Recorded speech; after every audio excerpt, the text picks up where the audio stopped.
Hello everybody, my name's Novi, and as you may know, I'm cooked. All in Texas week, a stretch where I went to 5 different wrestling shows, including the big one in Globe Life Field, simply burned me out. I thought that if I gave myself a little bit of time, it would get better, and while I continued to watch Dynamite, it didn't. So I cut out Dynamite. I stopped making videos on this channel for a bit, cut down on the live streams I was doing on here and the late night grin, and yet again, the feeling never subsided. I'm stuck. I still enjoy wrestling. I'm firmly caught up. I'm really excited for Forbidden Door this weekend in a nearly sold out O2 Arena. I'm actually going to be streaming myself watching it on The Grin. Funnily enough, that's contradictory, of course, to me feeling burnt out, which makes it all the more complicated in my head. While I was battling this, I became aware of a thing called Edinburgh Fringe, or Ed Fringe if you're cool. It's the largest performing arts festival in the world, with more than 51,446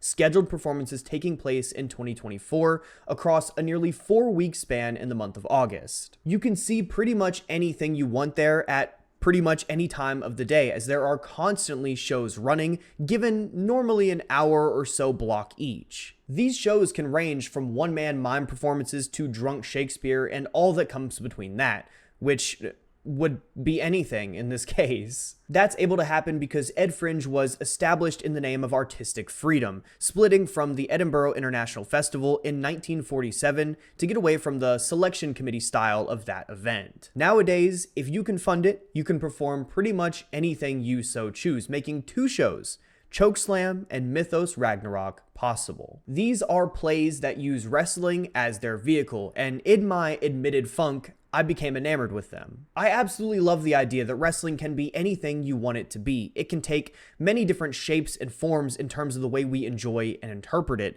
And so hearing that these 2 productions were utilizing it in the way that they were was healing in a way. So to further explain what they did and why they were so special, I'm bringing on guest Julianne, a writer and a UCLA graduate who actually had her own play get a run at Ed Fringe this year. It was during that time where she was in Edinburgh for that run where she went to these 2 shows as a fan of professional wrestling, one that funnily enough is going through the same kind of spell I am right now, making for an experience that resonated a whole lot with me, even though I was over 4,000 miles away. So without further ado, let's get into our conversation right now.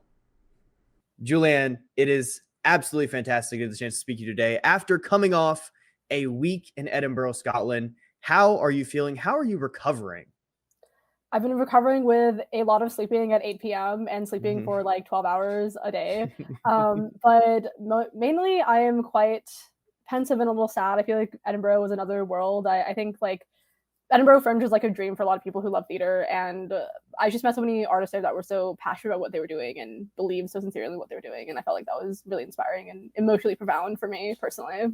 Yeah, I mean, that's exactly why you're here today. And it's on that topic that I want to point this out. So in the intro, I mentioned the names of 2 shows you went to at Ed Fringe if you're cool, of course. And I think it's best that we start with Chokeslam. So if you could, can you give a brief rundown of what that show was all about? Yeah, so Chokeslam was this amazing one-woman show. I believe it was self-written and self-acted. And it's basically about this like woman who is standing up on a stage explaining her love for professional wrestling. And that's how it's pitched, at least, and that's how it starts off. But pretty early on in the piece, we learned that professional wrestling was something that was introduced to her by her ex-husband. And so it becomes this meditation and confessional piece and very deeply vulnerable piece of art, professional wrestling, to sort of process the trauma of divorce. Mm-hmm. I think currently, with the way that people engage with wrestling and engage with media, I think a lot of people are quite afraid of being genuine and quite afraid of being that vulnerable on stage. So what was it like sitting in that room? Because if I remember correctly, there was only about 10 people there with you. What was it like sitting in that room, experiencing that such vulnerability on stage with those people? Yeah, so that's the factor of Edinburgh Fringe, is that like a lot of the shows take place in these very small, intimate venues. Like there were like shows taking place in like random bars and restaurants, you know? And so this venue was literally just like a room at the University of Edinburgh, and it was like a stage at the front. She actually had a cutout of Stone Cold and The Undertaker on both sides of the stage that were framing the scene.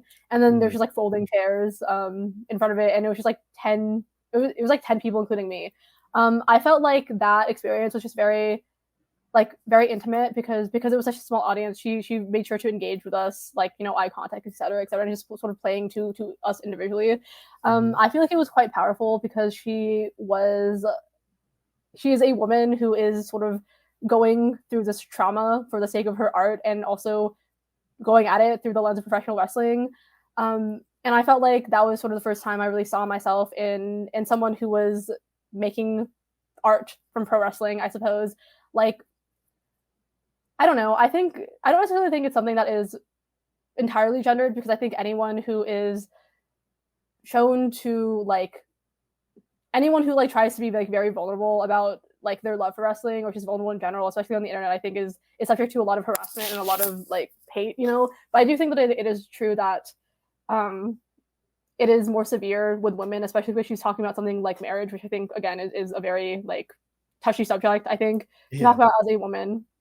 And I just thought it was very powerful for her to talk about her narrative in that way, and to also be very like open and honest about where she made mistakes, and reclaiming this idea of like her maybe being the heel in some people's eyes. But she also says at the end, she says, you may think I'm a heel, but I'm not a character, I'm just a wrestling fan. And I feel like that was just a beautiful encapsulation of the piece.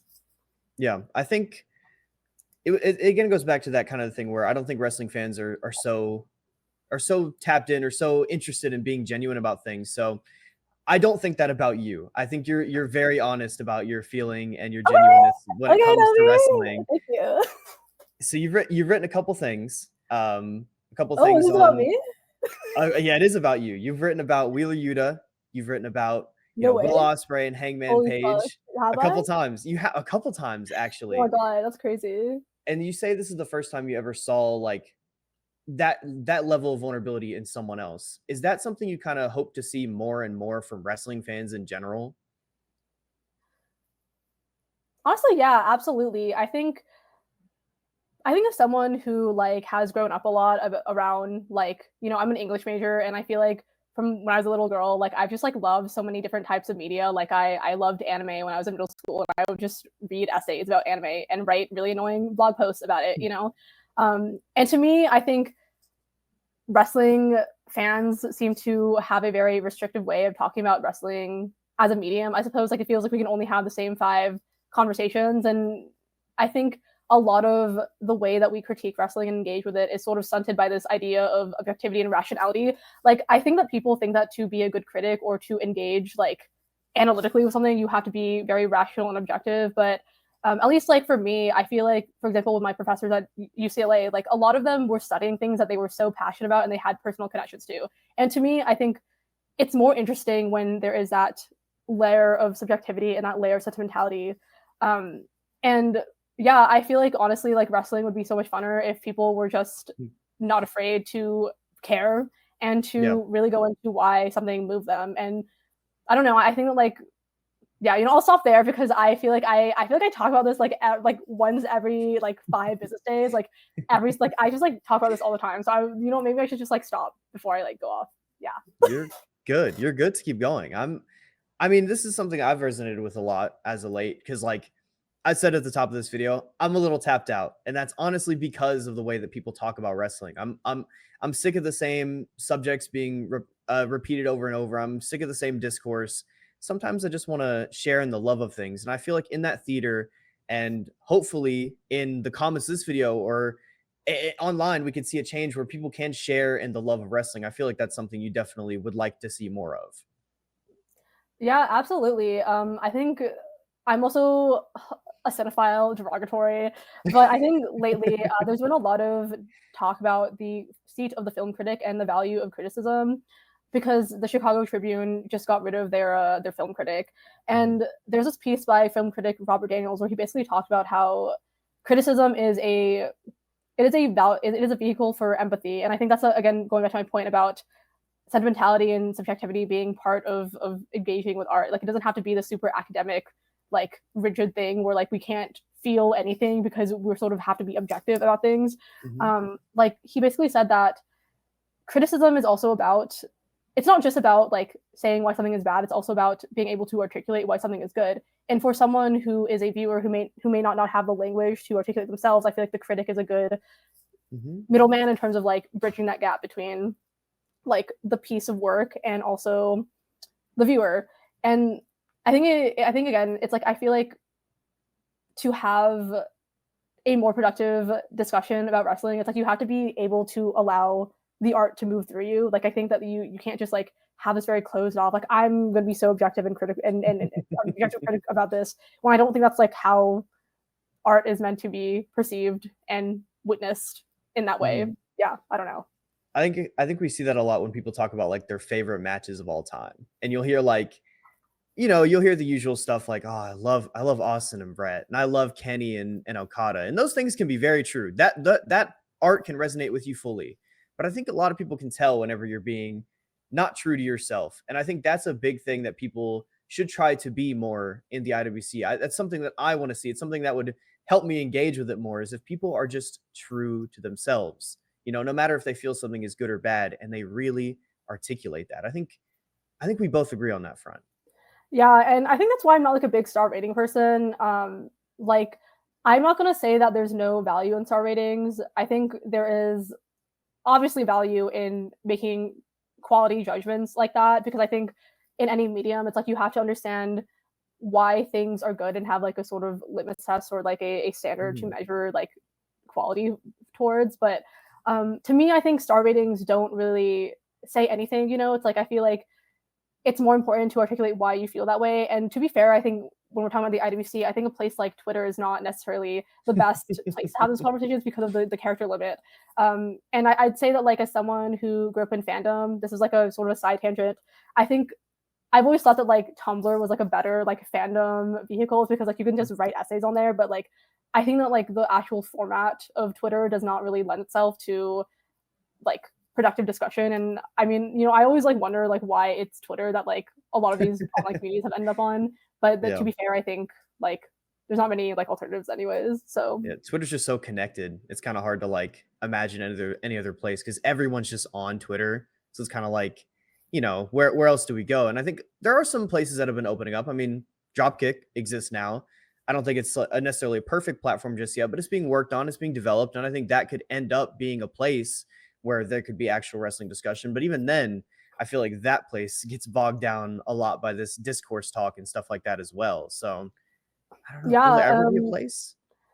And I suppose that also goes back to the discussion around Letterboxd, which I love Letterboxd, but also I think there is valid discussion about how we're sort of devaluing expertise in like film critics, and because of that, a lot of people are just getting their like movie opinions from like influencers who write witty one-liners on Letterboxd. And I think the point is that there should be room for both. It's like there should be like room for more, I guess, like I don't know what the word is, like discussion amongst people who maybe are not, academically trained to talk about that stuff. But also I think there needs to be like, I think that like we shouldn't undervalue like people who actually have expertise and like knowledge on these subjects.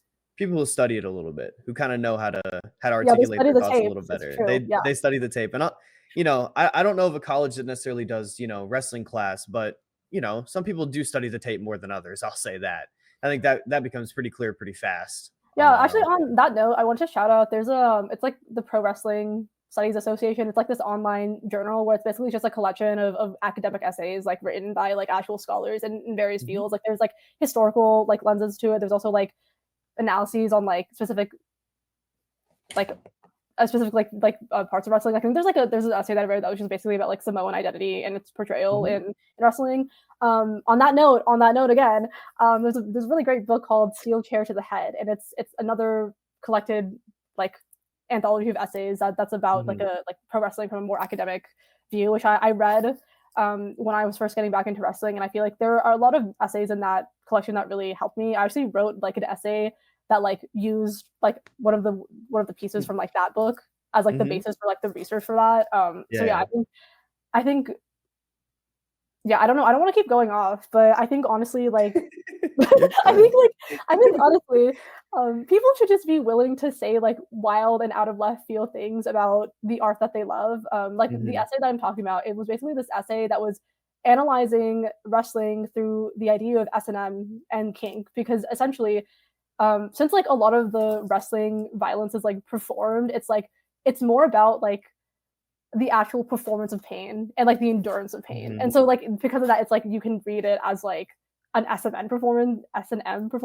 And I thought like that was really awesome. And I was like, that's Yeah. like the coolest thing that I've ever heard anyone say about anything. I literally like tell all my friends about that essay. I'm like, you have to read like this piece because Yeah. it's amazing. Yeah. I think some people I think some people would get afraid by some of the things that you've just suggested, like that thing specifically, but I think we need more whimsy like that. I think that kind of discussion and that kind of comparison is very good, and I feel like that kind of stuff breeds things like Mythos Ragnarok, the other show that you went to in Edinburgh, Scotland. This one, very moving, as I come to understand. You mind explaining that one as well? Oh my god. So Mythos Ragnarok. Don't laugh at me. I'm trying to be like serious. You Mythos just got Ragnarok. very you said, "Oh my god."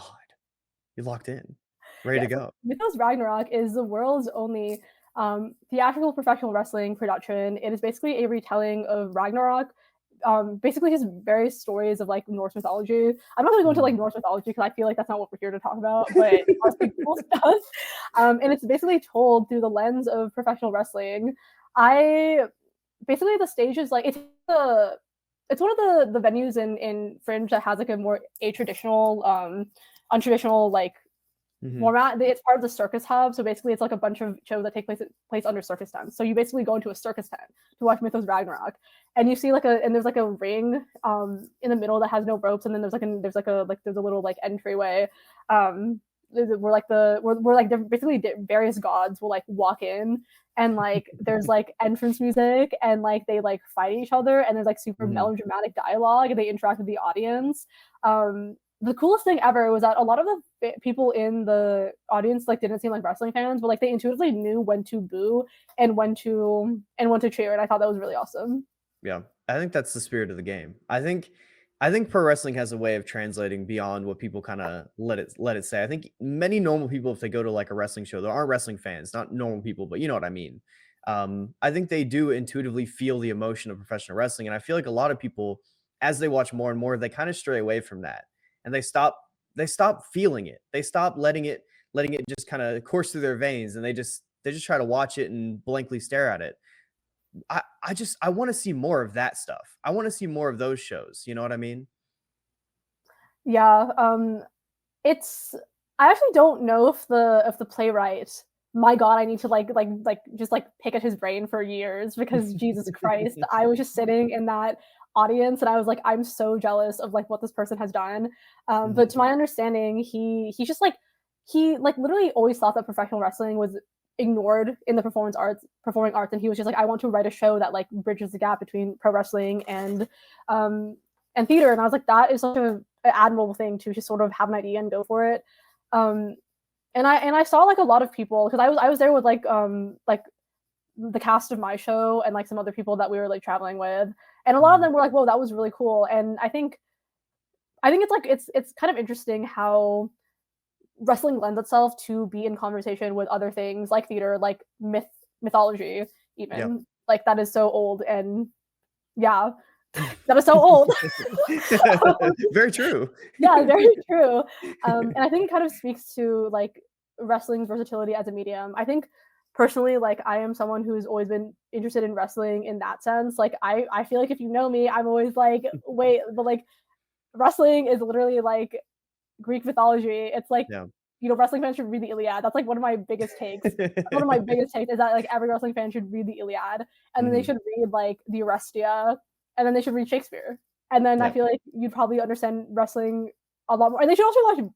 There's actually a bunch of films that I feel like wrestling fans should watch that like are not they have nothing to do with wrestling. But that's like a side tangent. but, um, but like I think oh, sorry. So I'm just like waffling now, but I think what I'm trying to get at is um I think if I'm not mistaken, I think the person who like made the show is also like into like games and stuff, and so I feel like that person is like a very like good like example of how like being interdisciplinary can sort of inform the way that you like engage with art. It's like he's like a theater artist, but he also is engaging with wrestling. It's because he has like that theater background that he's able to like make something as unique as Mythos Ragnarok. Because I don't think that someone who's just like a wrestling fan alone could have done that. You know, not derogatory, but you know what I mean. Yeah, Like, yeah. I think you said this. I saw this take. I don't know if you said it. I think it was a retweet actually, where you were like, people that make films nowadays or review films, just like they don't actually watch movies. They just like kind of pretend. They just get out of school and they don't watch movies. I feel like wrestling fans could kind of benefit from watching something other than professional wrestling, and I think you've made that very clear. I think you definitely agree with that.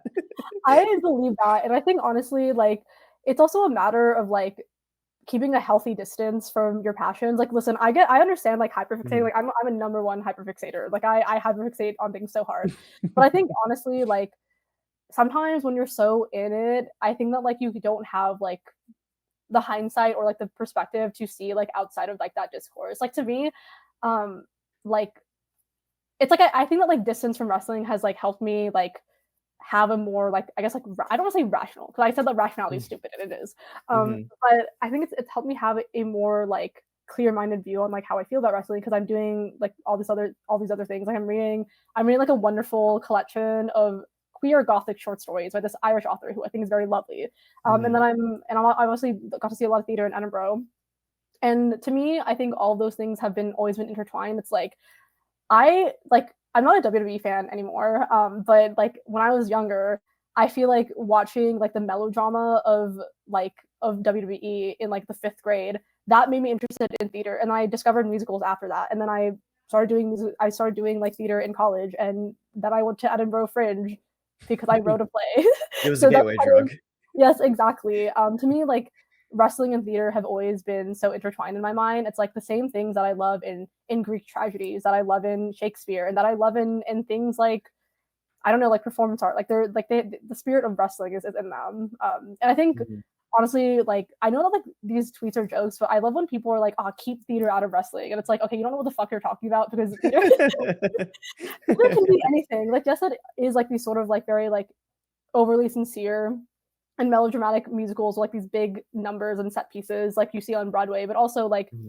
as you said in the intro, it's like it's also like I saw like a one man mime show that was very interactive Yeah. because it was like an escape room, and I saw it at like 11:15 p.m. and the entire audience was like drunk, trying to like help this mime figure out like how to get out of the escape room.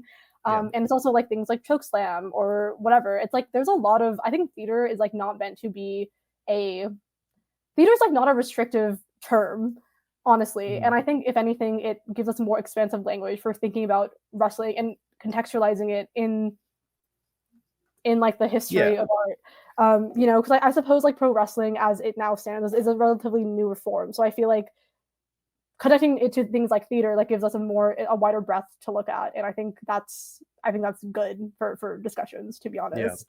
I mean, you mentioned there you stepped away from wrestling and kind of gave you a new perspective. I've stepped away a little bit from wrestling recently to kind of No I way. got a little burnt out. Whoa. Got a little Yeah, burnt out. And so no one could tell. No no one. one could tell. It's definitely not the lack of uploads on this channel that would kind of give that away, but hearing about these tales and hearing about the way that like pro wrestling can be felt in so many different forms and through watching movies like during my time away reading books, I feel like that's kind of offered just Congrats on a reading a new lens. book. It's That's a big huge. step for me as a wrestling fan, Whoa. very Yeah. big, very big. Very big. I'm really proud. Like, But I that's think it's awesome. also it's told me like it's given me perspective that yes, wrestling can be more, and I think it probably should be. I think a lot of people are just very confined to the standards of like what wrestling has been. They don't kind of let themselves open up to what the potential of it could, could end up being. And yeah, I don't know if that's something we'll ever see, and I don't know if that's something that would like that's able to be done in American wrestling TV or even internationally and stuff like that. But I think there's very much a realm of possibility where people want that stuff. Like people want it to be like cinematic in a way, but they want it to be professional wrestling. And I think finding a balance in that is actually quite tough. But it's something I really want to see happen.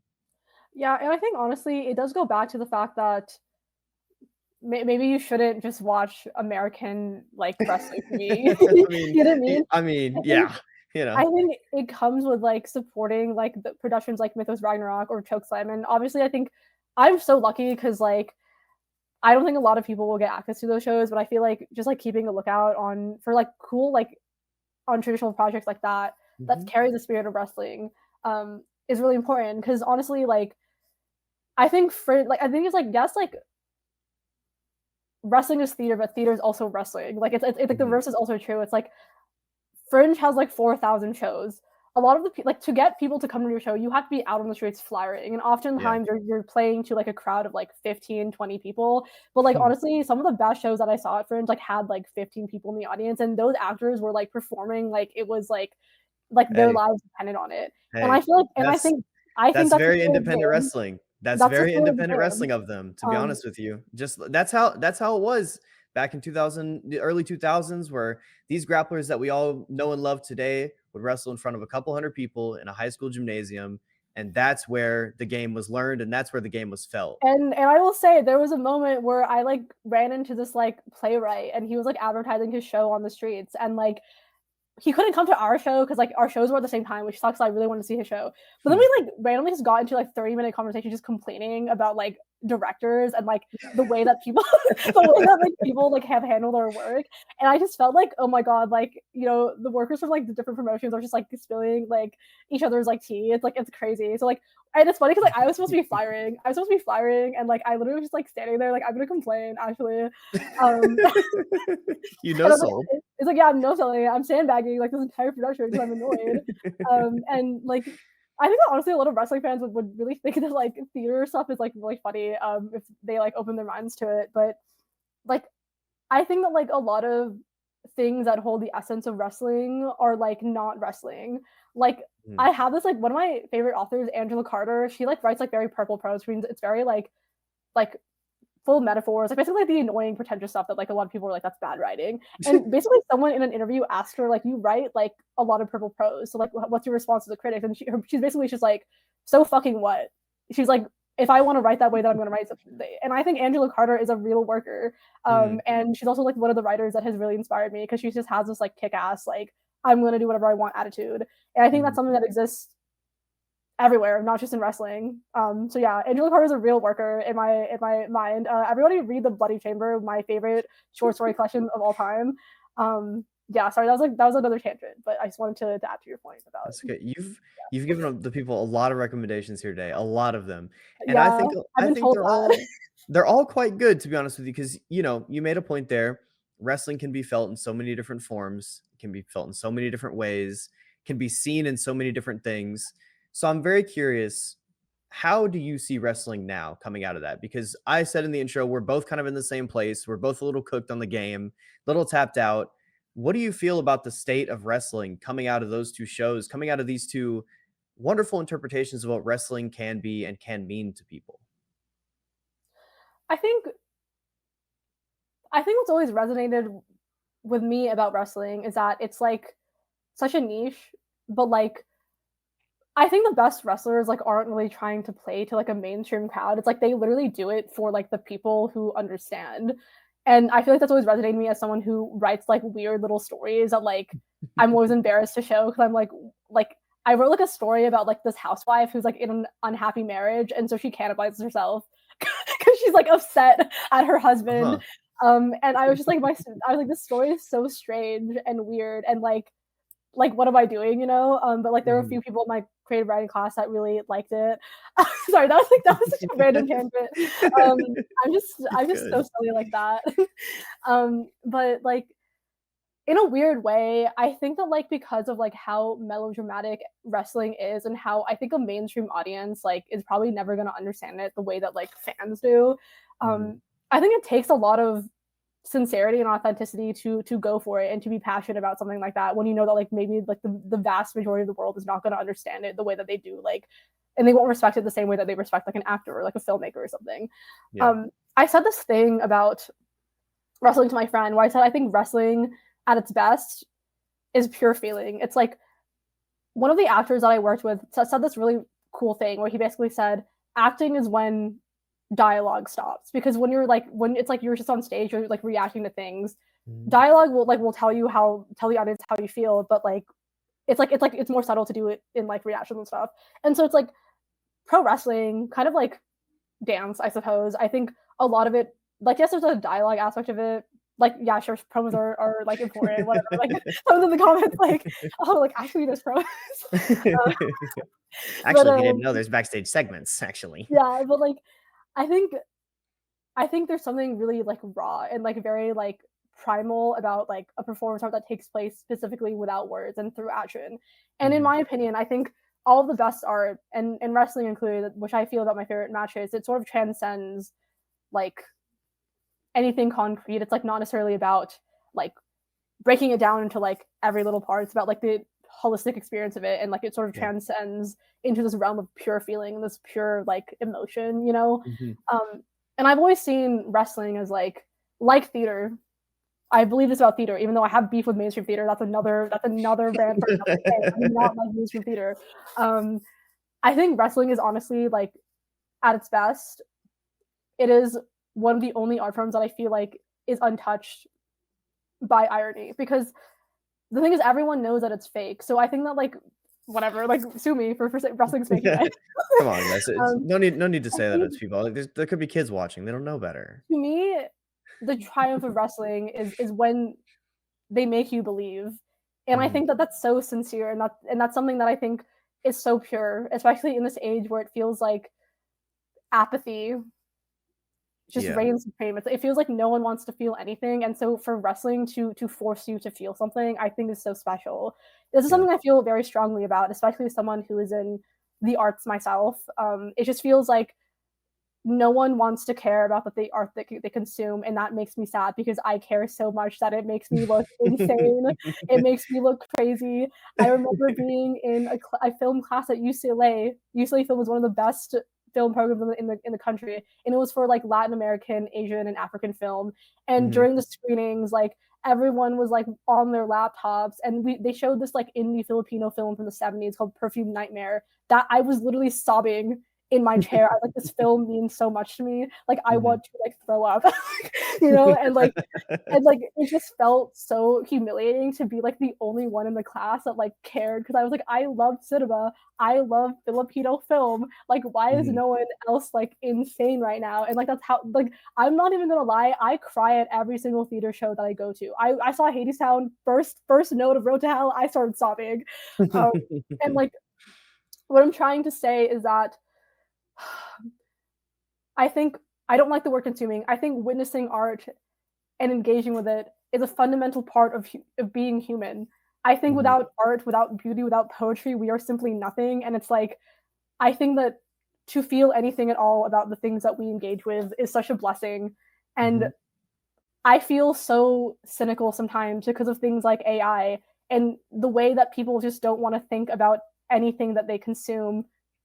Consume the fuck, like what a stupid term, honestly. And I think that honestly, when things that like Hangman winning at All In, that gave me hope, because it's like we are not. Well.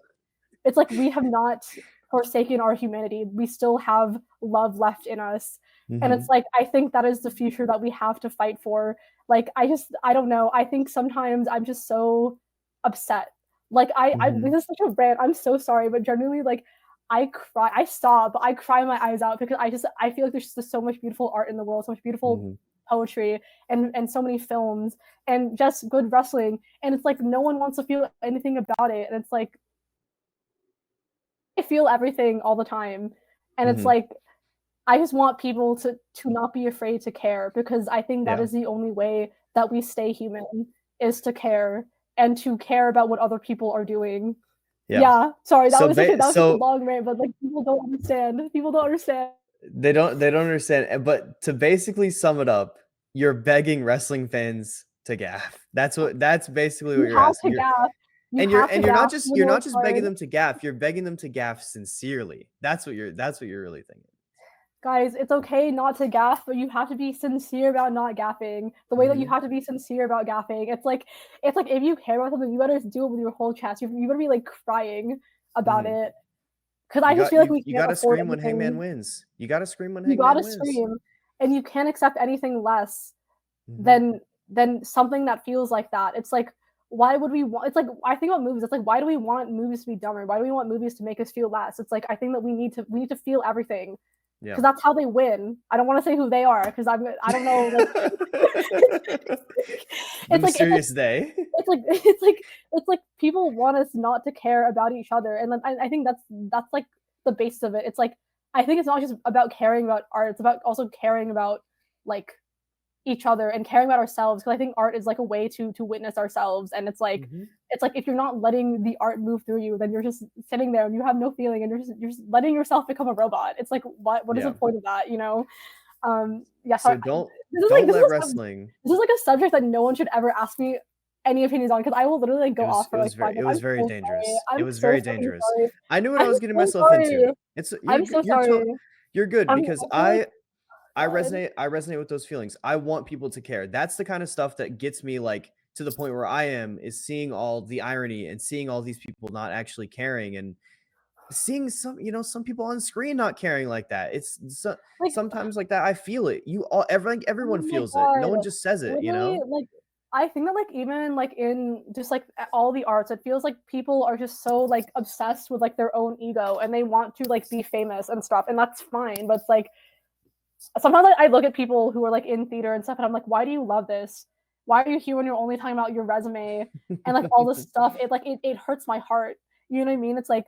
Mhm. I feel like I have so much love and admiration for the people who put it all on the line all the time because that's the only way it should feel. I had a professor Mhm. who said the only story worth writing is the one it's a story of your heart. And it's like I feel that. It's like the only story worth telling is the one where you feel like you're putting it all on the line all the time. That's how all art should feel. And it's like why the Yeah. fuck do these people not try? I literally remember in the 2 weeks leading up to previews of my Edinburgh show in LA, I was having panic attacks every day. I was crying. I was not sleeping because I cared so much about it being good. And the way that Mhm. like people who don't even care as much are given platforms, are given audiences. It's like that's so unfair. I'm so sorry. I'm just going off. I'm going off. I'm just going off. I'm You're just talking going your off. shit. I feel insane. I feel insane. It's like I just feel like it shouldn't feel anything less than that. Yeah. And so yes, I think it's disgusting. I'm so sorry. I feel like maybe Russell gonna see and be like, "What the fuck is she talking about?" No, I think it's fucking disgusting that some people don't care. When it's like, I would literally kill so many people to be given given a bigger spot for my art. It's like if you're given that chance, like don't fuck it up. Are you fucking stupid? Sorry. Yeah. I I'm think you just sorry. kinda shot on, like, wrestlers just now. I think you Like, actually did that. I the thing about me is that, like, I'm not okay, something that, like, I think everyone needs to know is that I'm not parasocial about wrestlers like that. I think as, like, someone who's an English major, you have a very, like, objective view of things. Objective in, like, a different way. You know what I mean? Like, I think, like, again, like, I write about texts that I love, but it's also just, like, I'm not, like, personally attached to, like, I guess, the authors in most cases. So it's, like, to me, it's, like, I've always seen wrestling as just an art medium for me to analyze. I actually don't Mhm. I'm not concerned about, like, what anyone in the industry thinks of me because 'cause I'm just, like, I'm just writing my silly little posts because I wanna write them, and if a wrestler sees them and likes them, then fine, but also leave me alone, like, leave me Yeah. alone because And again, like, God. that goes back to just being sincere about the things you care about. It just all leads back to being sincere about the things you care about, good or bad. And I think that's kind of the message you can walk away with this, especially considering the 2 shows that you went to Edinburgh. I think those 2 shows Thank made you you for feel that way. bringing it back I because brought it all the way back because that is what it's all about. That's what the 2 shows made you feel. I mean, all those feelings I think you just put on display. It made you think, I want wrestlers and wrestling fans to care. I want them to feel. And I feel like when you're in an audience with 10 people and you see all these actors and stuff on stage who are so sympathetic and care so much, you want to see that in everything coming out of it. And I think that's something that resonated with me and that's why I wanted to bring you here because I felt that feeling just by I felt hearing the a lot shows. more stuff. I'm kind of a diva, like, this is a very well-known fact You about me, did by just the shoot on way. professional wrestlers. Yeah, I'm That so did sorry. happen. Yeah, Yeah, and then you followed that up by saying, "I don't give a fuck. I don't care."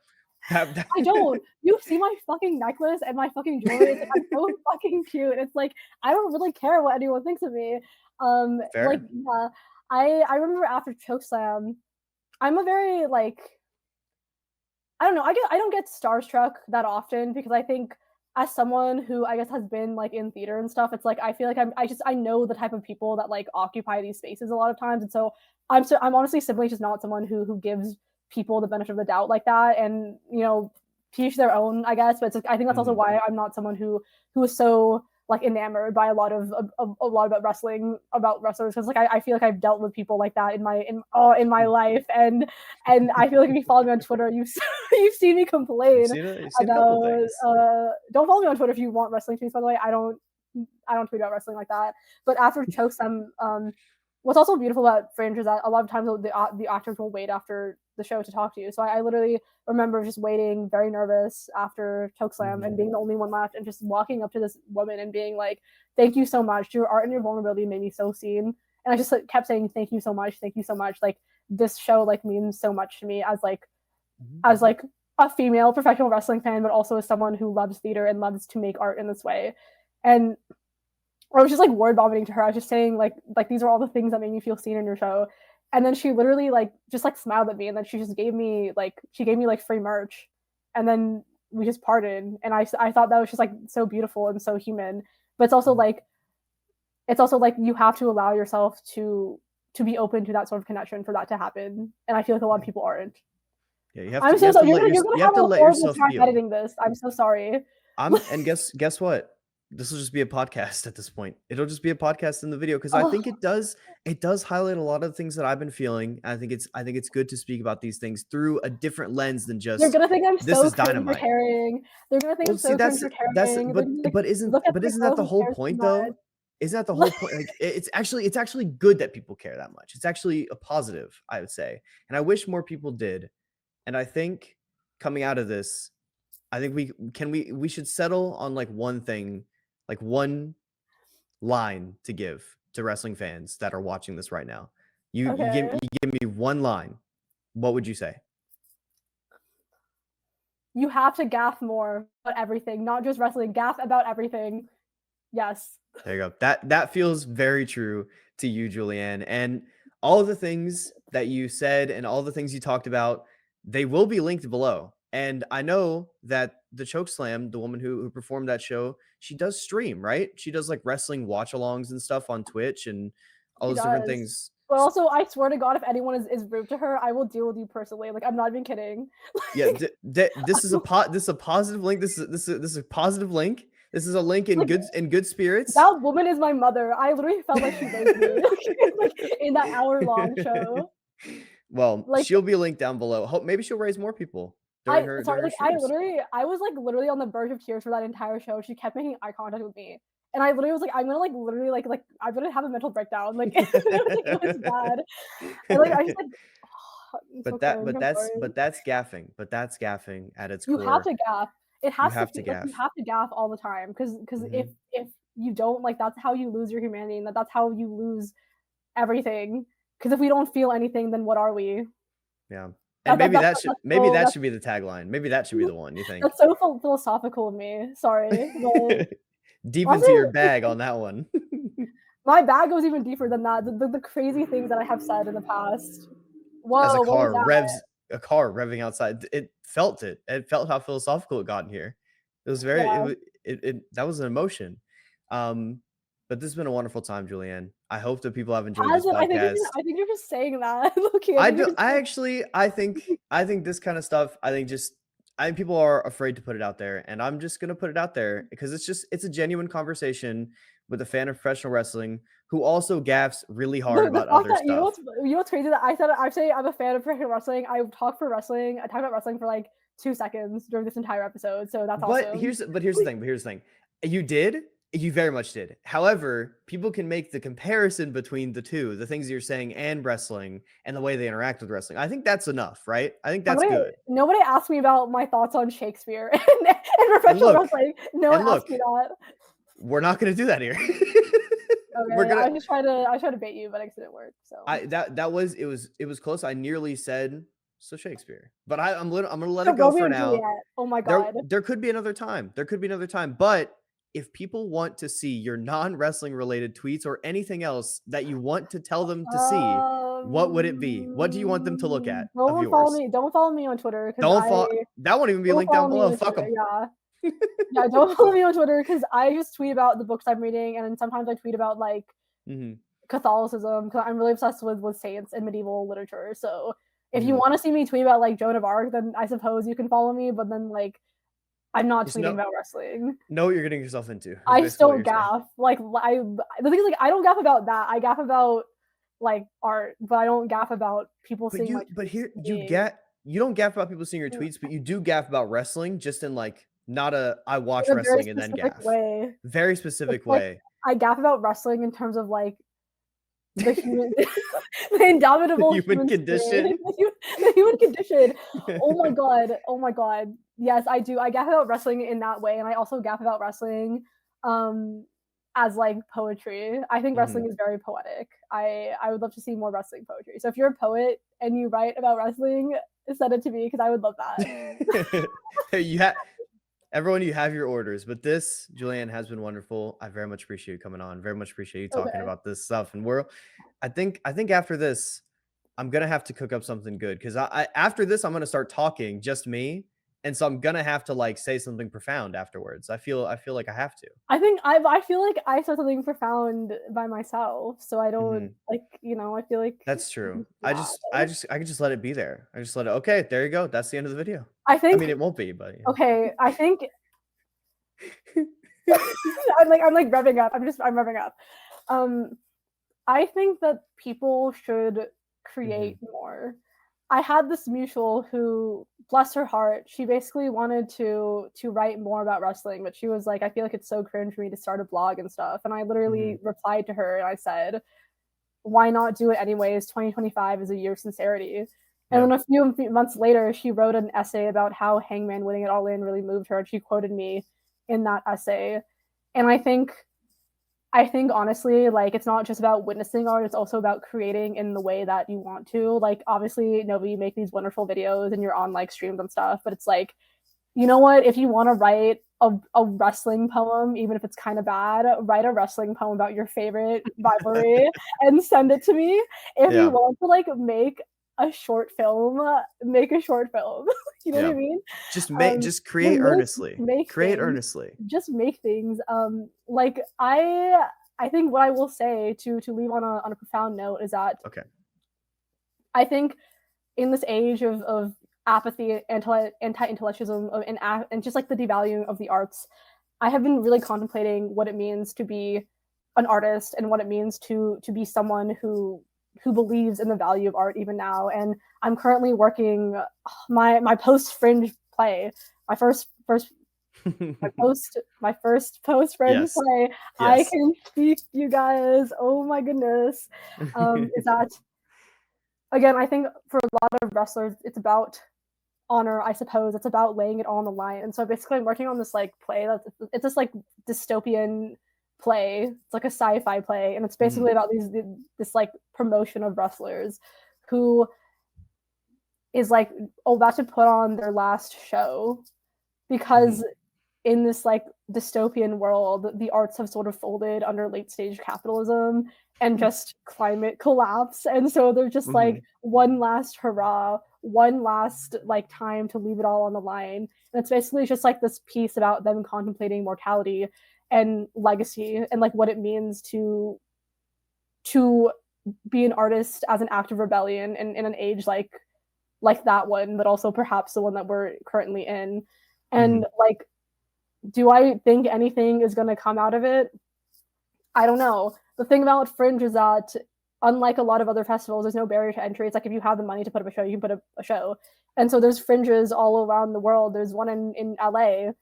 Do I feel like, baby, I wanna take this little wrestling play that probably no one believes in because they're like, why is she writing about professional wrestling? Like, yes, I might be taking it to Fringe. That's me soft. Because to me, like, that is the spirit of wrestling. It is, that's what it's meant to be. It's not, and that is the spirit in all the arts, not just wrestling. Because I think, again, wrestling is part of the lineage of all of these things. Another example, sorry, I'm gassing myself now. Sorry. Like just the real promo, real plugs at the end. I remember in my short story class at UCLA, I wrote a story about these two female professional wrestlers whose friendship falls apart, and it's basically about like wrestling as a metaphor for like catty female friendships, basically. And I remember being so scared because my professor, the coolest woman ever, she literally studied at like Stanford, and I was like, I'm gonna literally present this stupid ass wrestling story to this woman that I respect so much, that I feel like I want to be her so badly. And she complimented it. She was like, the story is like so physical, like the stories are like, the characters are so grounded and real. And what's interesting is that one of my best friends now, she read that story, and then she contacted me after the class and said like, please teach me about professional wrestling, I want to know what wrestling is, all because I wrote a story that I felt like was the story of my heart at the time, and I just put it out there and someone resonated with it, and now we are close friends. And that professor at my graduation said, Julianne, you're gonna do great things. And I was like, I don't know if I believe you, but like, thank you so much. Because that was also where I wrote the cannibal story. So I was like, thank you so much that you read my cannibal story and you read my pro wrestling story, and that moved you, and you thought and you think I'm gonna do something great. That's awesome. Yeah. So I think you should just create things however you want to create them, and just do it scared, do it doubtful, but just do it. Just do it. God, there's no other way. Gaff. Just do it. Just gaff. You have to gaff. It's crazy how much you have to gaff, and you have to live pro wrestling. Thank you. Thank you very much, Julianne. Yeah, gaff I'm so forever. sorry. I'm so sorry that I like, I think the people will get the message. Gaff forever. Can we redo that? Can we redo that whole thing? No, I don't think. No, because actually, I'm gonna end it like right here, and there's nothing you can do about that. So, I want to thank Julie once again for coming on, and while I thought I'd have more to say here, I feel like we covered everything I wanted to. So, I'll end on this. Wrestling fans are cursed to love this shit forever and ever. It may fall off once in a while, like in my case, but it will always be there. Thing is though, you're not required to live that love of the game through discourse or through talking points or whatever else. You can love it through interpretations in theater like we talked about here. You can love it by going back and exploring the legends of their sport and their catalogs. You can watch things like the Tokyo Tape, where FTR and the Good Brothers come together to talk about an infamous lost house show match in Japan on L&G Productions. Wrestling is a beautiful, quirky as fuck thing, at least it can be, and I hope that instead of talking about it the way we do now, we can do it with more realness. Talk about the things that matter, appreciate the things that we get to see, but also leave room to love or hate it. It's okay to hate it, just do it in earnest. And of course, that doesn't just apply to wrestling, it applies everywhere, as we just spoke about. We are encouraged through social media all the time to be nonchalant about our interest, about the things that we care about, and that's a shame when it comes to watching and engaging with discourse, and when it comes to engaging with anything in any way, really. Truth is, you should never feel bad for caring. You should never feel bad for giving a fuck, because that's exactly what it's all about. That's the kind of feeling I plan on chasing as I continue to love wrestling in new and exciting ways.